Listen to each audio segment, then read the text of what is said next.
Meus queridos, uma boa noite a todos. Segunda-feira é uma coisa que a gente olha, o salão está lotado, nossa, e vem aquela responsabilidade maior, né, do que a gente está propondo aí de estudo. Eu já vou começar me desculpando com vocês, e vocês vão testar a paciência. A gente já começa bem hoje, colocando em prática a lição. Porque, numa daquelas coincidências, né, se é que elas existem, eu vou falar hoje e vou falar na quinta também.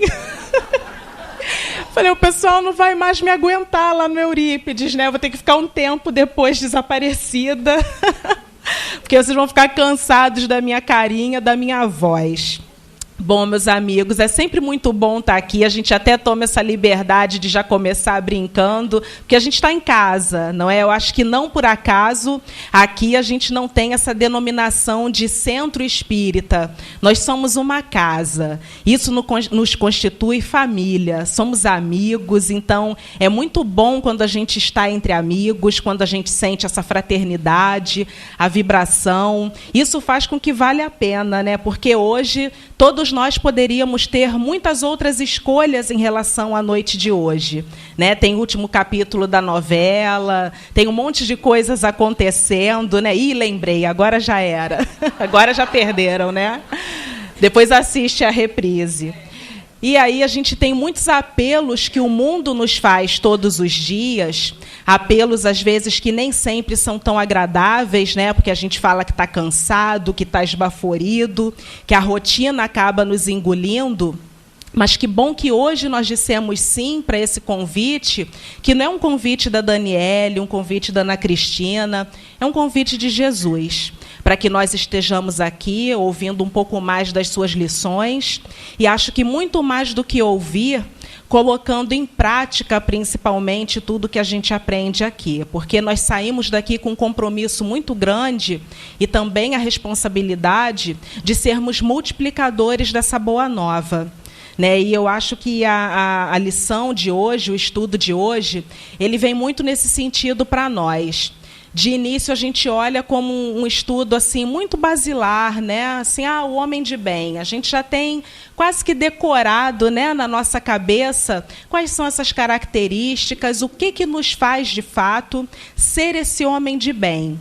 Mas aí, quando a gente começa a traçar um raio-x no que a gente vê ali ser esse perfil, a gente começa a ver que nem sempre a gente está tão perto assim do que é ser esse homem de bem. E é esse convite que a gente faz hoje. Hoje a gente ouve muito das pessoas uma queixa coletiva, um desânimo, quase uma desistência de sermos bons. Ser bom, muitas vezes, acaba se traduzindo em ser tolo, porque nós estamos num mundo em que o apelo é muito forte para que nós sejamos egoístas, materialistas, orgulhosos. E acaba que, quando a gente percebe alguém que tem essa característica, que deveria ser aquela comum a todos nós, nossa, mas olha o fulano, perdeu a oportunidade. Né? Isso é muito grave quando a gente olha o que deveria ser a regra como exceção. Dia desses eu estava vendo aí uma campanha que estão começando na internet para que, ao encontrarem o celular na rua, as pessoas deixem o celular ligado, porque o dono possivelmente vai entrar em contato e aí, pasmem, vem como uma orientação quase que extraordinária e aí devolvam para o dono o celular. Gente, não precisa nem dizer, né? A gente aprende já desde pequenininho que a gente não deve levar para a nossa casa aquilo que não é nosso. Ou deveríamos, pelo menos, aprender, né? Eu tenho esse cuidado em relação às minhas filhas, que são pequenas, e quando eu vejo alguma coisa que está diferente lá no material escolar, opa, mas quem te deu isso aí? Foi a minha amiga. Então, peraí, vamos ligar para a amiga para saber se de fato é isso. E foi assim também que a minha mãe me ensinou. Claro, o livre-arbítrio, né, ele está aí como uma lei de Deus, inclusive, para todos nós. Eu poderia ter feito as minhas escolhas, torço para que minhas filhas façam escolhas boas, mas é muito preocupante quando a gente vê que a orientação está praticamente invertida. Que quando a gente percebe que fazer o bem, ser do bem, é um incentivo externo que a gente precisa receber. Quando, na verdade, quando Jesus nos fala, vós sois deuses, nós temos toda essa semente do bem e do homem de bem dentro de nós. O que está fazendo, então, com que esse homem de bem seja engolido dentro da gente? O que de fato está fazendo com que esse homem seja adormecido dentro de nós? E, meus irmãos, parece dura a fala, mas não há mais tempo para retrocessos. Não há mais tempo para que a gente deixe para amanhã o momento dessa transformação, dessa mudança.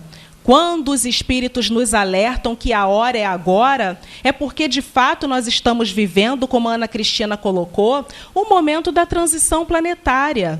E que não cabe mais algumas características àqueles que pretendem viver e experienciar esse mundo de regeneração.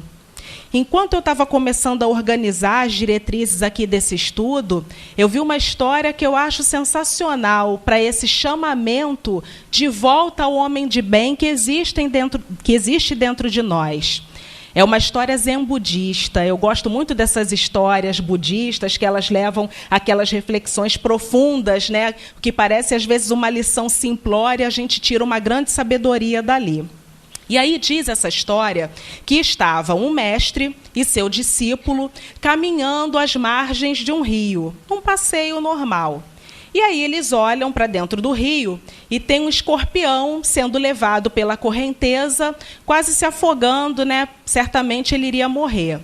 Então, o que o mestre faz? Ele coloca a mão lá dentro do rio, resgata esse escorpião para levá-lo de volta à margem, para dar a oportunidade dele viver. E aí, quando ele está depositando o escorpião lá na margem, o que acontece? Ele é picado pelo escorpião.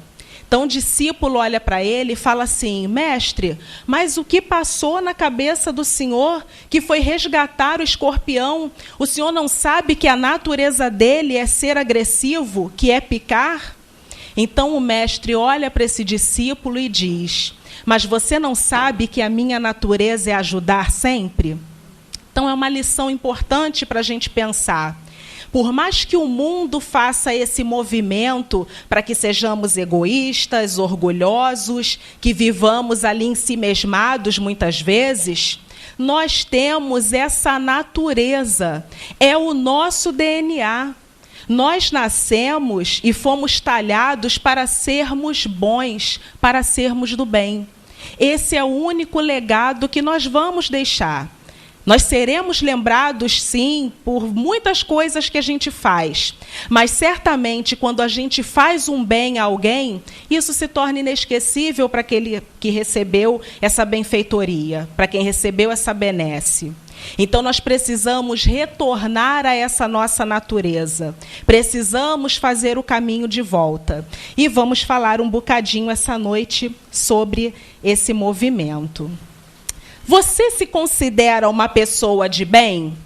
Eu imagino que, se eu fizer a pergunta aqui, não como uma retórica, mas perguntando de fato a todos vocês, a grande maioria vai levantar a mão. E, de fato, meus irmãos, se nós olharmos toda a trajetória que nós vivemos enquanto espíritos em evolução, como seres imortais, hoje a gente não está mais se degladiando nas arenas, não é? Fazemos ainda algumas coisas que ainda nos envergonham, mas estamos caminhando. Afinal de contas, nós seremos reconhecidos por quê mesmo? Pelo nosso esforço em domar essas más inclinações que temos. Então, nós estamos, de fato, fazendo esse caminho. Mas, pensando que o homem de bem é aquele que está em comunhão com as leis de Deus, será que a todo momento eu tenho me comportado como esse homem de bem? O que de fato me aproxima e me afasta dessas leis de Deus? Uma coisa é fato. Todos os dias nós temos a oportunidade de seguirmos à risca todas essas características que são apresentadas como aquelas que fazem de alguém um homem de bem. Só que, muitas vezes, pela nossa infância espiritual, nós não temos condições de dizer sim a esse chamamento todos os dias. E aí acabamos afrouxando esses laços e postergando essa nossa caminhada, que é inevitável. A marcha do progresso nos diz que nós estamos caminhando para sermos puros, para sermos bons. Então, não temos como fazer o caminho de volta. Mas, por vezes, esse chamamento material acaba nos afastando nesse sentido. E aí a gente começa a não ser, de fato, essa pessoa tão do bem que a gente imagina ser. É um grande desafio? De fato, eu até coloquei a imagem aí de alguém que está escalando, né, a montanha, e é muito simbólico também colocar a imagem de uma pessoa, porque essa caminhada e o vencer esse desafio está muito ligado diretamente à nossa relação conosco, porque o nosso maior inimigo nesse sentido, o nosso maior adversário, somos nós mesmos. Porque nós temos a consciência, nós temos os espíritos amigos que nos amparam, nós temos, ainda em específico no nosso caso, que conhecemos a doutrina espírita, o conhecimento dessa doutrina consoladora, mas o apelo, às vezes, é muito forte para que essas nossas más tendências essas que nós conhecemos profundamente, porque ninguém aqui pode falar que não conhece os seus pontos fracos e os seus pontos de deslize. Nós sabemos, é aquela circunstância do trânsito, o chefe difícil, a gente sabe até onde a nossa paciência, o nosso conhecimento, as nossas aquisições morais permitem ir. Mas, por vezes, a gente acaba sucumbindo. Ah, Daniela, então eu estou muito distante mesmo de ser esse homem de bem, é melhor deixar para a próxima encarnação. Não. O momento, de fato, é agora, porque espírita tem muito dessa característica, né? Como eu sou um ser imortal, eu vou deixar lá para frente, então, né, para poder fazer a minha reforma íntima. Não. É um passo homeopático, como a Ana Cris estava falando para a gente. Vai ter aquele dia que vai ser mais difícil, mas vai ter aquele dia que eu vou conseguir não responder a uma ofensa, vai ter aquele dia que eu vou conseguir ser mais tolerante, vai ter aquele dia que eu vou conseguir ser mais paciente. Em alguns outros, um pouco menos, mas o importante é a consciência do caminho que eu preciso fazer. Tem uma música que a gente ensina as crianças na evangelização que fala mais ou menos assim: quando um mal eu faço à criação, fica em pedaço o meu coração. Por que a gente fala que o nosso coração fica em pedaço? Porque nós já sabemos que nós estamos errando. E aí tem a consciência que nos faz esse chamamento de volta.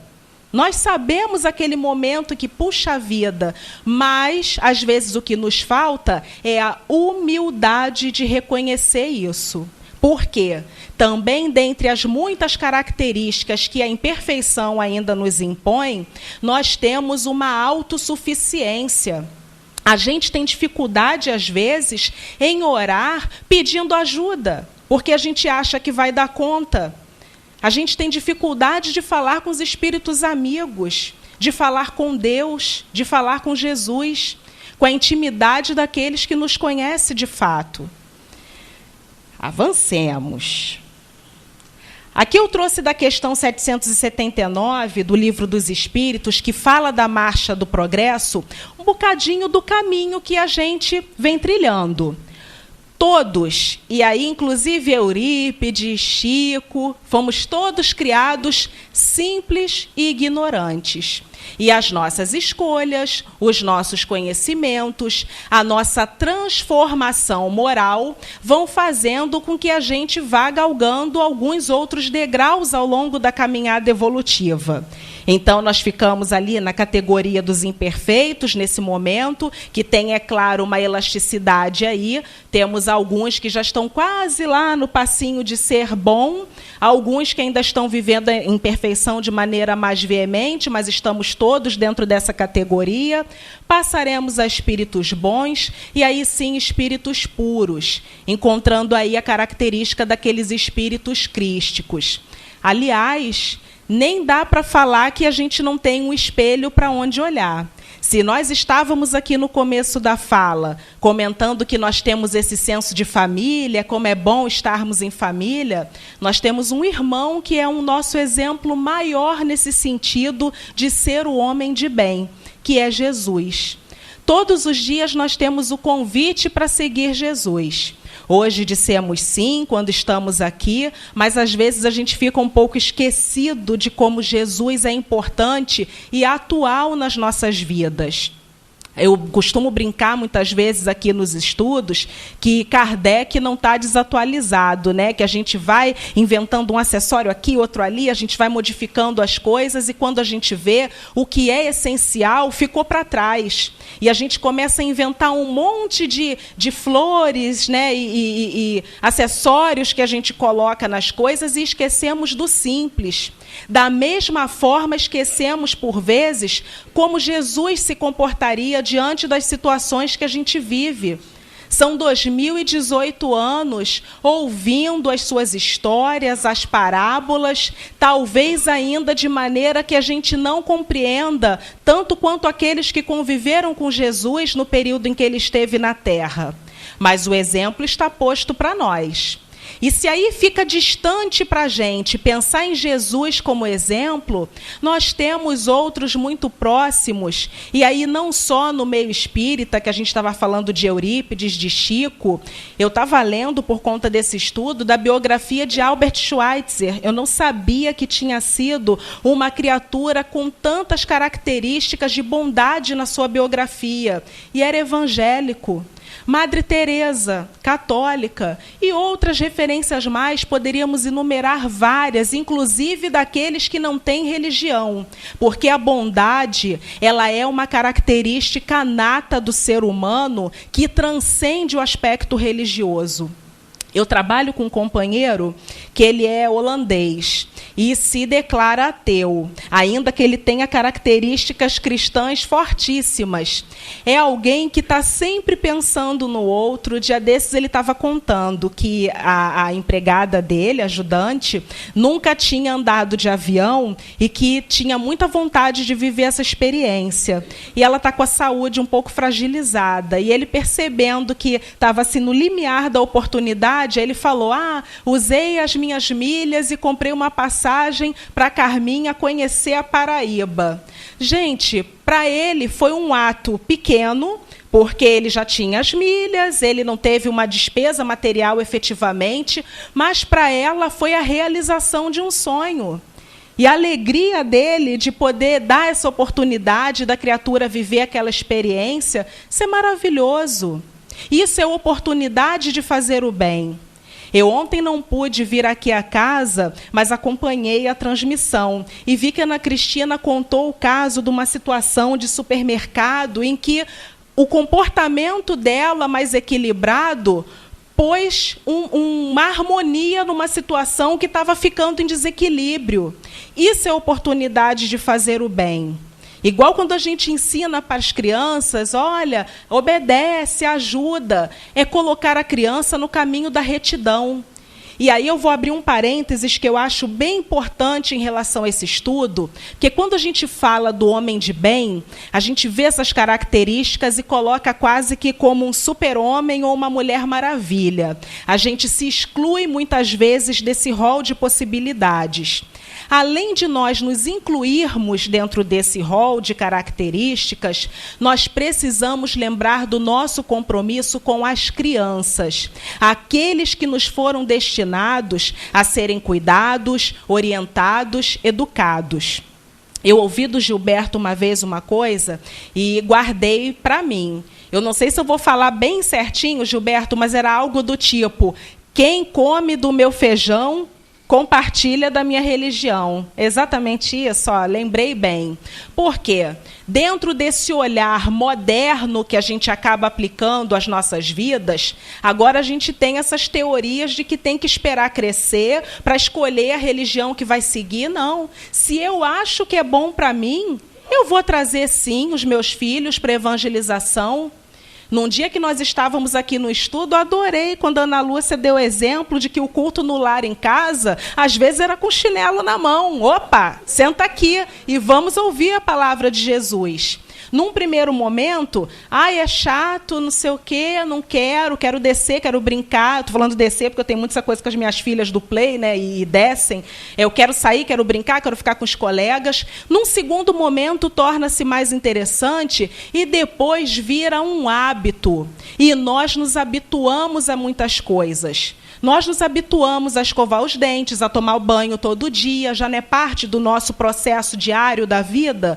Nós também vamos nos acostumar, por exemplo, a estar diante das lições de Jesus estudando. Nós vamos nos acostumar a sermos bons. Isso é inegável, porque ser bom é parte do nosso DNA constitutivo. Aqui temos muitas dessas características que vão compor esse homem de bem. Vejam, não quero que vocês vejam essas características como um distanciamento, mas vejam como algo do qual nós precisamos nos aproximar cada vez mais.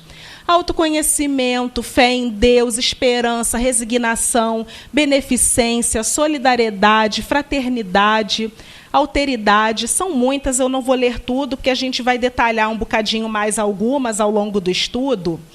E aí a gente percebe, eu volto a falar das crianças, porque, por vezes, na nossa infância material, a gente está muito mais próximos dessas características. Criança, quando briga, ela fica guardando ranço, que nem o pessoal fala, né, os jovens, guarda ranço. Não guarda, gente. No minuto seguinte, já está brincando de novo. Já perdoou aquilo que aconteceu.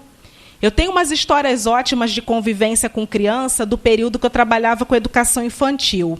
E eu me lembro de uma certa feita que eu estava olhando as crianças brincando num recreio, e aí me parecia muito sem propósito aquela fala, mas depois eu entendi que devia ser algo que estava incomodando o coração da criança.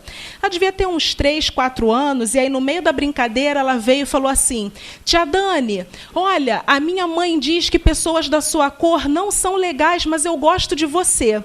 E voltou a brincar. Ela desabafou, né? E eu fiquei, né, espontaneidade, eu fiquei por um tempo olhando e pensando na carga que estava naquela fala. Como nós corrompemos as nossas crianças todos os dias.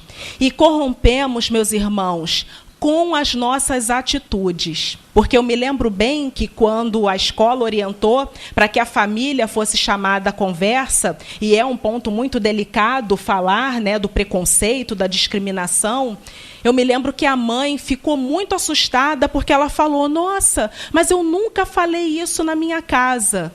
Mas em que medida as atitudes dela refletiam algo que não saía da boca? Então, daí o nosso cuidado, né? O que a gente tem feito todos os dias que não está refletindo um homem de bem nas nossas atitudes, mas talvez muito mais um fariseu? O que nós estamos falando, propagando, mas o que estamos deixando de exemplo? Porque durante todo o tempo nós estamos sendo observados, e aí a gente que acredita na imortalidade da alma e na existência dos espíritos, já entendemos que os espíritos estão em toda parte, que estão vendo. Mas muito grave quando também os encarnados estão acompanhando o que a gente está fazendo. Eu brinco com a minha mãe que eu sempre fui uma pessoa de um temperamento muito explosivo, ainda que não apareça. Pois é, eu estou disfarçando bem, né? Mas eu sou uma pessoa, às vezes, de um temperamento um pouco mais explosivo. E aí, hoje em dia, agora que eu frequento e trabalho numa casa em que é muito próximo da minha residência, eu fico me preocupando assim: mãe, não posso mais fazer aquelas caras no trânsito. Vai que é alguém de lá do Eurípides. Então, a gente começa a se policiar e começa a trazer aquilo como um hábito para a sua vida. Eu antes tinha mesmo esse pavio curto para essas questões, principalmente de trânsito, e aí agora eu já coloco um Tim Vanessa lá no carro, já vou criando uma outra atmosfera. Hoje mesmo, vindo para cá, aconteceu uma circunstância, a menina era bem novinha, talvez ela estivesse ainda começando a dirigir, e eu só freiei e fiquei ali pensando, né? Vai que ela está aí na plateia agora assistindo, né? E, de fato, né, a gente começa a naturalizar essa atitude no nosso cotidiano. E o que fazer para ser, então, essa pessoa de bem? Né, a gente já viu que o desafio é grande, nada é simples. Mas o que eu faço, então, para, de fato, me aproximar dessa característica? Tem um monte de coisas que a gente poderia listar aqui. Mas o alerta principal que fica para todos nós é que ser o homem de bem está nas atitudes simples que nós temos no dia a dia. Aquele momento em que nós somos um pouco mais pacientes, em que nós somos mais tolerantes. Ultimamente, a sociedade, com toda essa velocidade que tem das informações, nos convida a dar opinião de absolutamente tudo. Você olha nas redes sociais, todo mundo tem um textão, né, para dizer, tem uma opinião, uma teoria acerca das coisas. Quando nós nos predispomos a, nessa propagação da notícia e na emissão de uma opinião, em sermos responsáveis, em levarmos, muitas vezes, um equilíbrio àquele diálogo que está se estabelecendo ali, nós estamos exercitando essa bondade. A gente agora está se aproximando de período eleitoral. A gente sabe que isso cria uma euforia das pessoas em relação às suas opiniões, os seus posicionamentos. Independente do lugar que a gente vai ter, tenhamos calma nos nossos debates. Tenhamos paciência e tolerância com aquele que não está professando da mesma teoria ideológica que eu.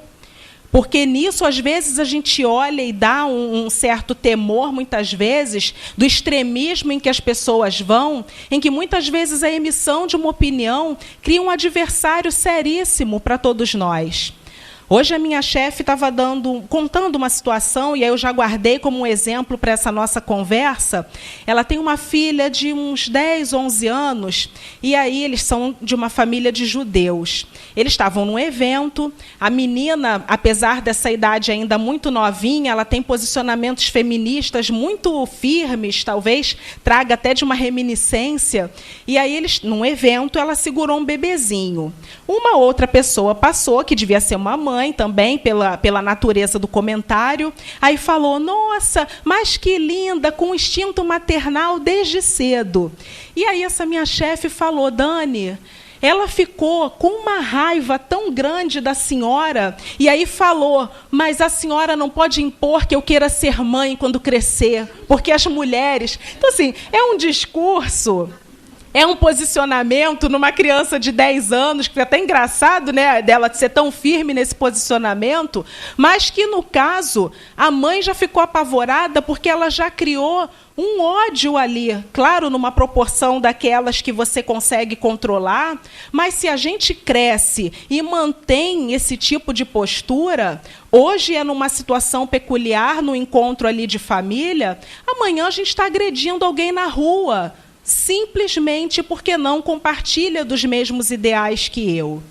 Então, nas pequenas coisas, meus irmãos, vamos fazer esse exercício, vamos olhar para a nossa responsabilidade, enquanto exemplos, enquanto seguidores de Jesus. E aí, mais uma vez, eu convido para a gente olhar para os exemplos de Jesus. Será que Jesus se comportaria assim num momento desse? De conflito? Será que Jesus se eximiu de conviver com A, B ou C, porque era de um posicionamento A, B ou C, ou porque tinha comportamentos, enfim, que eram julgados naquela sociedade, naquele momento, como comportamentos de moral duvidosa? Pelo contrário.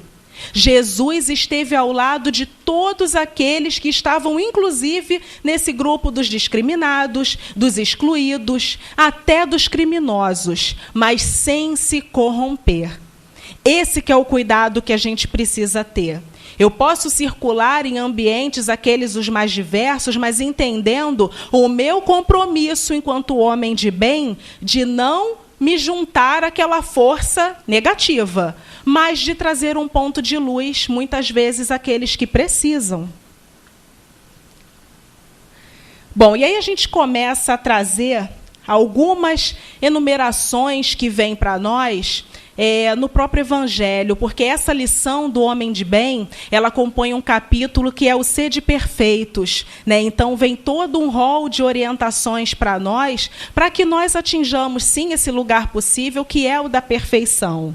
Então, quando a gente fala interrogar a consciência sobre seus próprios atos, o conhecimento de si mesmo, nós estamos falando de reforma íntima.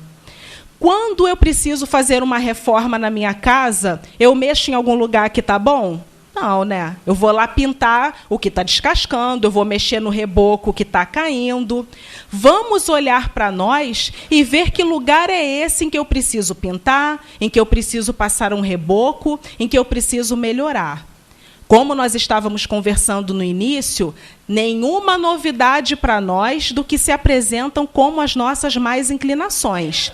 Tendências que a gente traz muitas vezes das experiências pretéritas, que ainda se apresentam como características muito fortes em nós.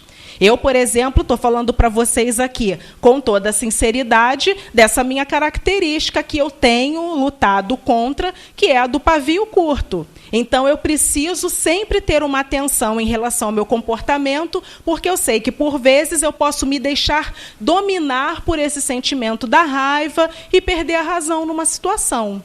E aí, cada um aqui faz as suas reflexões íntimas e, certamente, nós vamos identificar aqueles aspectos que são, como dizem, o nosso calcanhar de Aquiles, né? Aquele pontinho frágil que pode, muitas vezes, nos derrubar. Ah, então isso faz de mim uma pessoa má? Não. Isso faz de mim uma pessoa que tem consciência das minhas características, uma pessoa que se conhece e que vai sempre lutar contra essa tendência.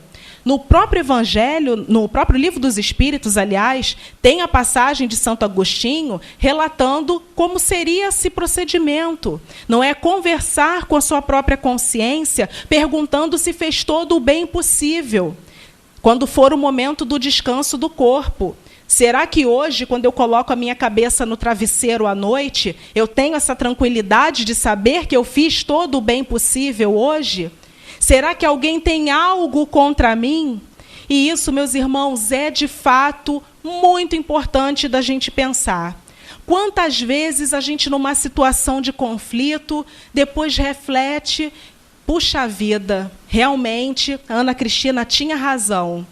E aí vem a diferença quando eu venho com a sinceridade do coração. Ah, Ana, você me desculpa aquele dia, porque realmente eu não estava bem e tudo mais, e aí acabei me descontrolando, acabei falando que não devia.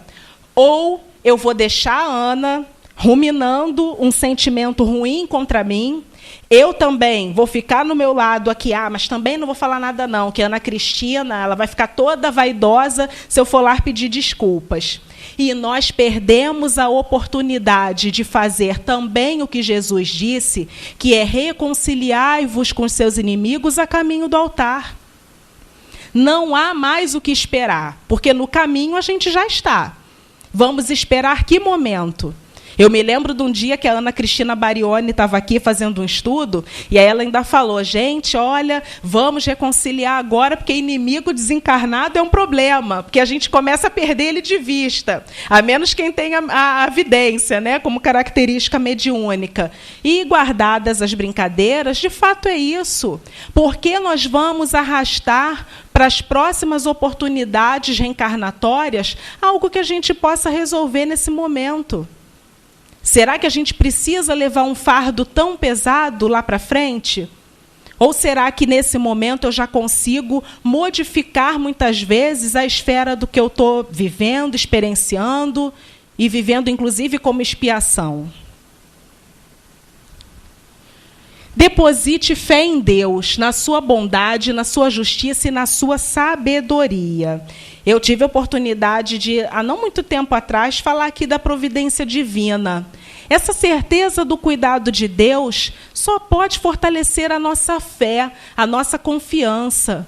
Imaginem ter a certeza de que temos um Pai maior cuidando de nós, em que eu mesmo trôpega, deslizando, vacilando nos meus problemas, nas minhas dificuldades, não vou ser esquecida, porque Deus é misericordioso e bom. E se eu sou feita à semelhança desse Pai, eu também sou boa. A bondade também habita meu coração, porque eu sou semelhante ao Pai. Não tem por que eu ser diferente dele, justamente nesse aspecto da bondade. Acrescente fé no futuro, colocando os bens espirituais acima dos bens temporais. Eu sempre gosto de lembrar, nós esquecemos por vezes que somos seres espirituais vivendo uma experiência na Terra. Só que a gente anda esquecendo disso muitas vezes. Sem fazer julgamento nenhum, mas como ponto para a nossa reflexão, a gente está vendo algumas companheiras e companheiros numa busca tão sem freios e desmedida pela beleza, em que as pessoas vão fazer procedimentos estéticos em lugares de confiabilidade muito duvidosa, estão expondo esse corpo que Deus nos deu para que nós vivêssemos a experiência da encarnação, simplesmente porque querem ser mais bonitas. Todo mundo quer ter 5 quilos a menos, eu uns 20 a menos, né? Mas eu preciso ter consciência, de fato, de quais são as minhas prioridades. Eu preciso me expor a um risco muito grande nessa busca do que eu chamo ser um corpo perfeito, ou eu preciso ter um corpo saudável que atenda às minhas necessidades na Terra nesse momento? Aceite as vicissitudes da vida sem murmurar, entendendo-as como provas ou expiações. Tem mais ou menos umas 2 semanas eu fui no evento, e aí eram muitas pessoas nesse evento, então os organizadores começaram a elencar prioridades para que as pessoas pudessem sentar, porque muita gente ia ficar em pé. E eu me lembro de um senhor que estava com tampão cobrindo metade da face, e aí alguém que já sabia do problema dele de saúde falou assim, não, o senhor fica aqui na frente e senta aqui na cadeira, porque o senhor é prioridade. Aí ele falou, não, eu hoje estou me sentindo muito bem, e aí eu posso ficar em pé, deixa outras pessoas que estão, de repente, com dor, sentarem. E aí depois eu fui saber da história desse senhor. Esse senhor tinha um câncer que comeu parte da face, por isso tampão, e ele não tinha uma boa parte do rosto, e aquela criatura estava sorrindo.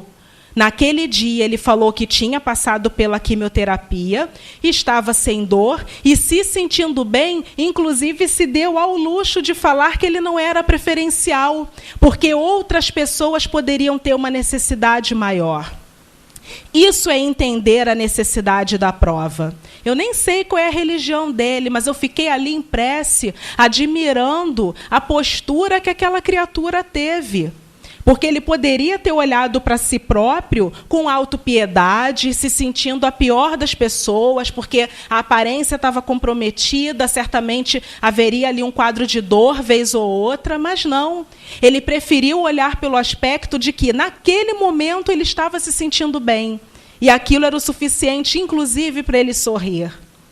São lições que a gente tira. Não é nós olharmos exclusivamente para as questões dos outros, olha, viu que vida difícil, não. São aprendizados que nós tiramos. Quando a gente viu o Chico reclamando das situações que ele vivia. Inclusive, até tem uma frase dele em que eu, por vezes, até fico triste, mas não me permito ser um espírito triste. Por quê? Ele sabia que aquelas situações, por mais graves e extremas que fossem, são situações que passam. E se não passam tão imediatamente como a gente quer, nós acreditamos na imortalidade da alma. Então, nem que seja na experiência vindoura, nós estamos construindo louros. A partir do momento em que nós constituímos essas virtudes dentro dos nossos corações. Doe doses abundantes de caridade e de amor ao próximo, retribuindo o mal com o bem, a beneficência, que está ligada diretamente à solidariedade, pensar nos outros antes de pensar em si, encontrando satisfação nos serviços que presta, Quem vem fazer trabalho social na casa espírita, o trabalho voluntário, seja ele de qual natureza for, sabe que eu não estou mentindo quando eu digo isso. Quando nós nos tornamos pessoas solidárias, em que a gente guarda a nossa dor no bolso para olhar para a dor do outro, a gente, de fato, começa a se sentir mais forte, começa a se sentir mais útil, começa a se sentir mais alegre. Por quê? Nós não nascemos para vivermos sós. Nós precisamos nos relacionar. E quando as nossas relações são baseadas nas leis de amor, nas leis de dedicação ao próximo, ao altruísmo, aí fica melhor ainda. Porque a gente começa a depositar esse sentimento sincero que nós temos fora do nosso círculo familiar, do nosso círculo de amigos, e a gente começa a ampliar para a família universal. Eu começo a olhar o próximo, de fato, mesmo que eu não saiba o nome dele, como um irmão verdadeiro, como alguém que precisa também do meu cuidado, do meu auxílio, do meu amor, tanto quanto aqueles companheiros que estão dentro da minha casa. E que, por vezes, eu até tenho dificuldade de amar dessa maneira mais natural, que nem a Cris estava falando. Mas, ó, que a reencarnação não erra endereço, não, né? Seja bom, humano e benevolente para com todos, sem distinção de raças ou crenças, a fraternidade. E aí podemos enumerar outras características que podem nos distanciar, mas temos que criar a aproximação. Eu preciso olhar para o que o meu irmão vive lá na Síria e também me sentir sensibilizado, também sentir a compaixão. Ah, mas é tão longe, como é que eu vou me preocupar com aquela situação que está lá distante? Alguém já ouviu falar aqui que as preces arrombam as portas do céu? Isso se fala em relação às preces das mães, né? Mas se nós oramos com toda a sinceridade do nosso coração, certamente as vibrações de amor vão chegar assim lá, a Síria e outros lugares mais em que eu sei que precisam desse amor de Deus, que é claro que não falta, né? Porque também precisamos ter esse entendimento que, por mais que desperte a minha compaixão, o meu sentimento fraterno, os companheiros estão vivendo situações que lhes são necessárias para o crescimento moral, para o progresso dessa população, desse país, como nós também. Não somos coitadinhos, o Brasil, vou para Portugal, né? Todo mundo agora indo para Portugal. Vou para Portugal, porque o Brasil, não mereço mais ficar no Brasil. Merece. A gente merece, né? A gente merece mais. Nós temos compromisso e responsabilidade com esse país que é destinado a ser o quê? Coração do mundo e pátria do Evangelho. Um lugar onde o cristianismo se propagou, assim como o espiritismo, de uma maneira inacreditável, diferente como em qualquer outro lugar do mundo. As ideias começaram iluministas lá na Europa, mas aqui que elas fertilizaram. Aqui que elas brotaram. E o nosso compromisso está aqui. Mais uma vez, não se esqueça, em todas as circunstâncias, tomar por guia a caridade. E a caridade, meus irmãos, muito aplicada no sentido do perdão. Não tem como não falar do homem de bem sem pensar naquele que perdoa. E aí, eu até me lembro de um estudo em que a gente ficou debatendo, né? E perdoar é esquecer, não é? E tudo mais aqui na casa. Eu acho que, mesmo que não seja a tradução ali, literal, de que perdoar é esquecer, o não pensar naquela situação da ofensa como algo que ainda faz o meu coração bater forte, a minha boca ficar seca, é fundamental para que a gente possa, de fato, seguir adiante. Quem aqui já fez o exercício de perdoar alguma situação sabe do que eu estou falando. Porque no início parece que a gente revive todo o tempo aquela situação que nos fez ficarmos ofendidos, tristes, magoados. A gente começa a reviver aquele sentimento todas as vezes que pensamos naquele companheiro que, neste momento, nós julgamos um adversário. Nós viramos algozes de nós mesmos. Eu costumo brincar que é segurar uma brasa acesa. Se eu seguro a brasa acesa, acontece o que com a minha mão? Queima. E a gente fica se queimando o tempo todo porque não conseguimos desapegar dessa brasa. E perdoando, não só dessas palavras que saem da nossa boca, que por vezes é fácil falar. Né? A gente deixa para Deus esse julgamento, às vezes, mas pensando em Deus como um juiz perverso quase. Né? Eu perdoei sim, mas Deus está vendo, deixa estar, que Ele vai ver só. Perdoei, mas, né, não. Eu perdoei, mas inclusive desejo que aquele companheiro não viva mais aquele erro que ele viveu comigo, que ele seja feliz. A gente não costuma brincar que as pessoas felizes, né, ficam mais legais porque elas acabam esquecendo. Então, quando a gente perdoa, a gente liberta não só aquele que está sendo perdoado, mas a nós mesmos. A gente começa a ter possibilidades de seguir em frente quando a gente desapega de algumas situações. Estude as próprias imperfeições e trabalhe incessantemente por combatê-las, né? Vencer essas más inclinações. Não se envaideça pela riqueza ou vantagens pessoais, sabedor que são empréstimos, a humildade. Tem uma história que eu gosto muito, uma biografia, que é da Condessa Paula. Antes da experiência enquanto condessa, ela viveu várias outras experiências encarnatórias em que sempre ela experimentou uma humildade material muito grande. E esse espírito uma vez relatou que deixou como uma das experiências finais ali do seu processo de evolução a oportunidade de vir como condessa, porque ela sabia que, experimentando a riqueza material, seria difícil manter a convicção das suas virtudes. E, de fato, né, meus irmãos, quando a gente olha os deslizes e os equívocos cometidos, por exemplo, pelos políticos, a gente vê muito disso aí. A gente está esquecendo que são empréstimos, as pessoas se apropriam daqueles títulos, daquela condição, daquele status, como se não houvesse amanhã. E acabam cometendo erros gravíssimos no âmbito moral, porque se esquecem da transitoriedade da vida material. Se esquecem que vai haver um prestar de contas com Deus. Mais do que toda essa situação que a gente olha da crise, há um compromisso com Deus nesse sentido. Finalmente, respeite todos os direitos que aos seus semelhantes dão as leis da natureza. O amor. O homem de bem ama simplesmente. Independente da postura, da possibilidade que se apresenta ali, daquele irmão que está convivendo, das características que aquele irmão apresenta, o homem de bem vai amar, como as mães amam seus filhos. Filho é perfeito? Não, né? Às vezes tem um monte de defeitos que a gente até se entristece de ver. A gente deixa de amar por isso? Não. Marido tem defeito? Brincadeira, né?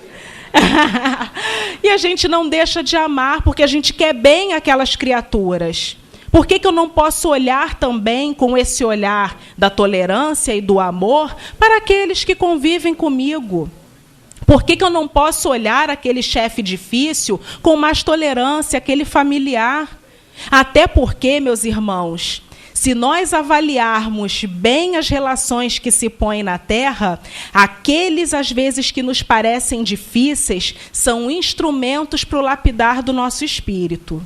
Porque se eu pudesse conviver o tempo todo, como é a relação aqui no Eurípides, por exemplo, em que a gente chega, se abraça, se beija, se quer bem, eu talvez não exercitasse tanto a minha paciência, a minha calma, a minha tolerância.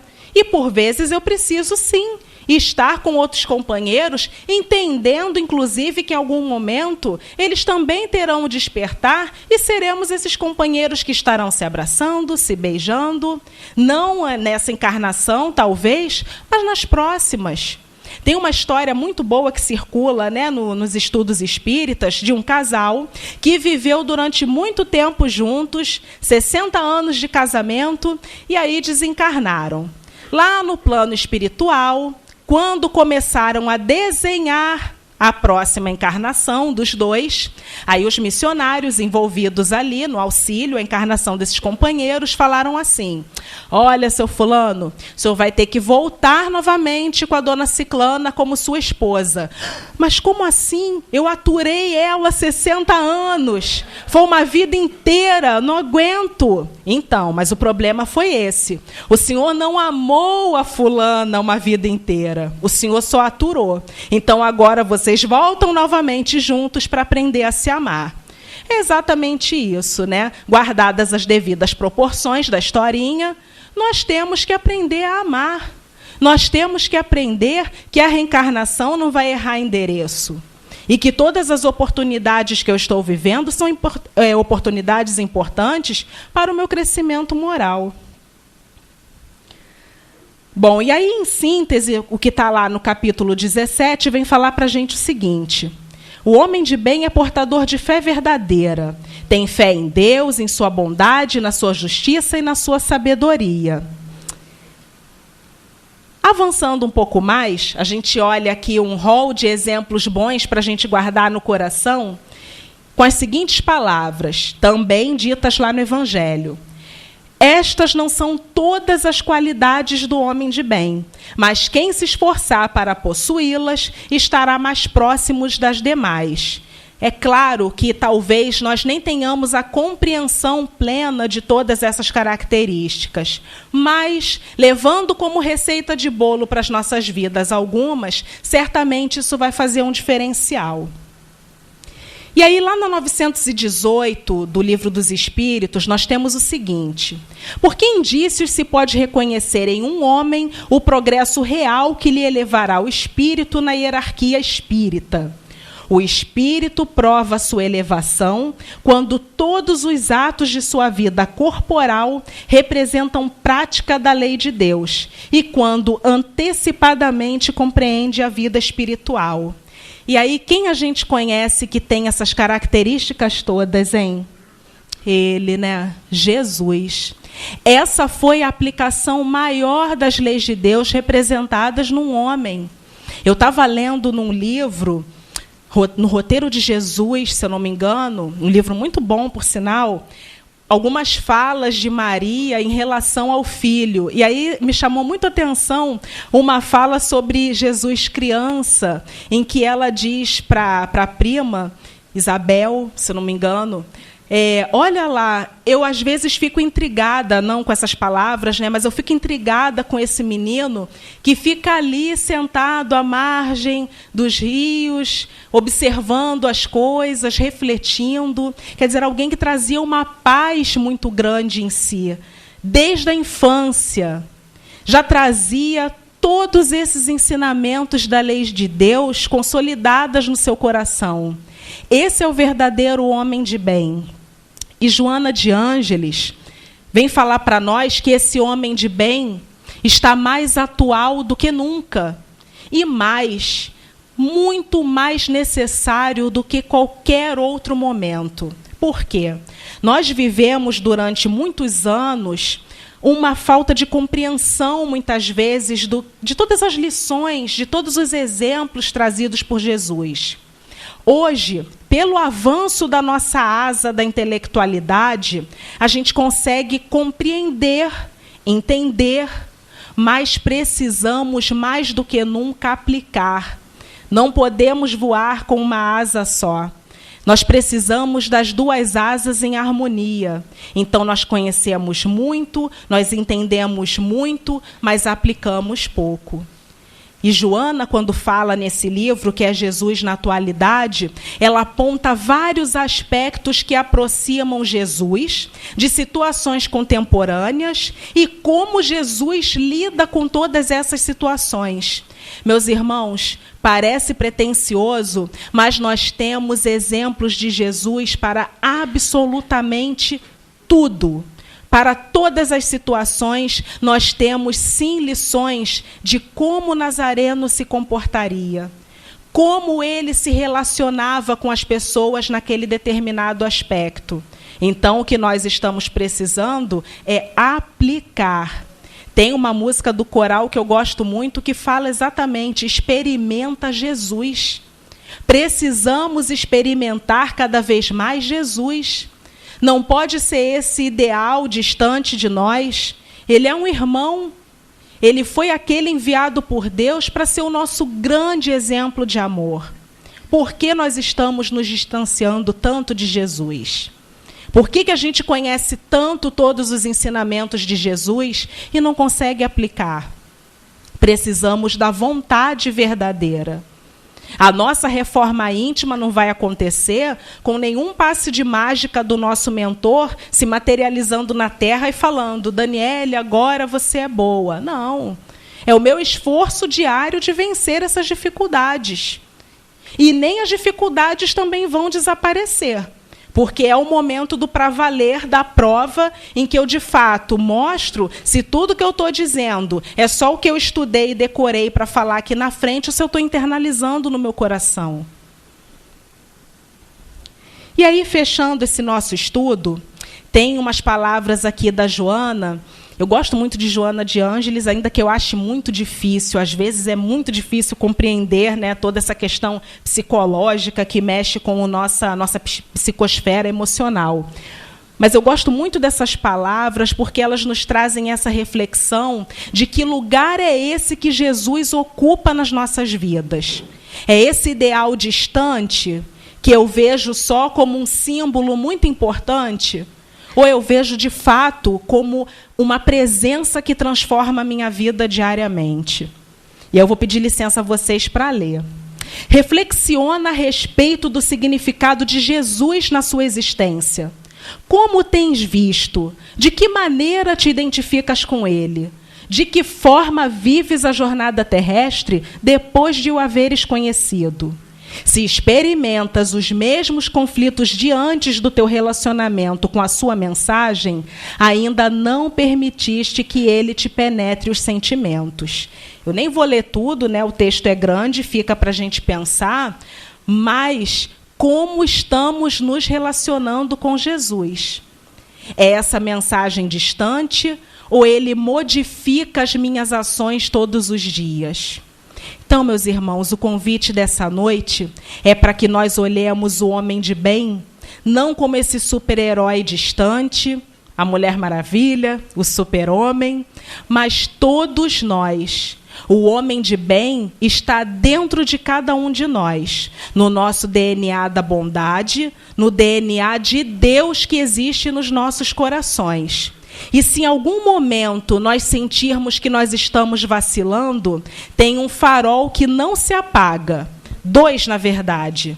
A doutrina espírita, que todos os dias vai nos provocar a exercitar o nosso potencial de inteligência, de sabedoria, de bondade. E um farol que é acolhedor nas nossas vidas, que é Jesus. E que Jesus, então, nos abençoe e nos dê uma noite de muita paz.